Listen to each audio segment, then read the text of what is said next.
What's going on, guys? I want to make this video to kind of help other people, newer mechanics, with this G35/350Z parking brake situation. I had to take my original factory wheel studs off to fit some extended Z1 studs on for a spacer I'm putting on, and in order to do that, I had to disassemble this parking brake assembly to fit that wheel stud through and get that to seat in there. And then when I tried putting the old, pads back on and the rotor back on over it, it was catching. And I figured out, I went and bought new hardware from AutoZone, and I figured out it was the way I was installing it.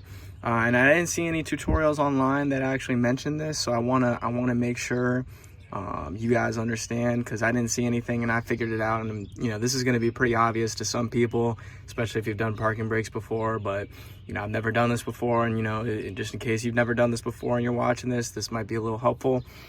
So what I did, from other tutorials, you'll probably see this online, so I'm just going to do this a little quick.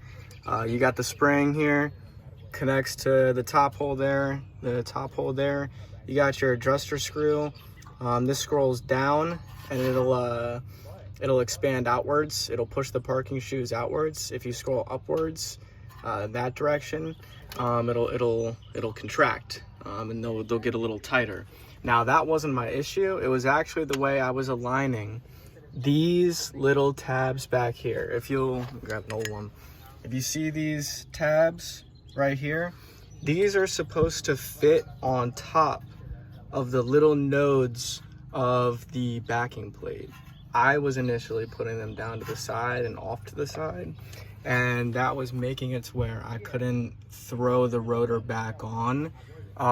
So what you want to do is you want to make sure that your spring screws right here are kind of tucked behind the actual hub assembly right here. You got to make sure they're tucked behind, and it's a little bit of a bitch to get it to slide in there and then spin with this hub assembly in the way. You gotta finesse it a little bit. You gotta work on it for a little while. You'll eventually get it. Same thing down here. You got that little the latch mechanism that enables your parking brake. You got the spring right here, goes in the bottom hole, right there. You just gotta make sure it lines up. Make sure all your little tabs are on top of these little nodes, and it should line up. And if it's not sliding on there, definitely make sure this adjuster screw, slide it back so that way it gets tighter in, and eventually it should line up. If you guys have any questions, let me know in the comments. I'll try to answer them over time, and just let me know. Hope this helps.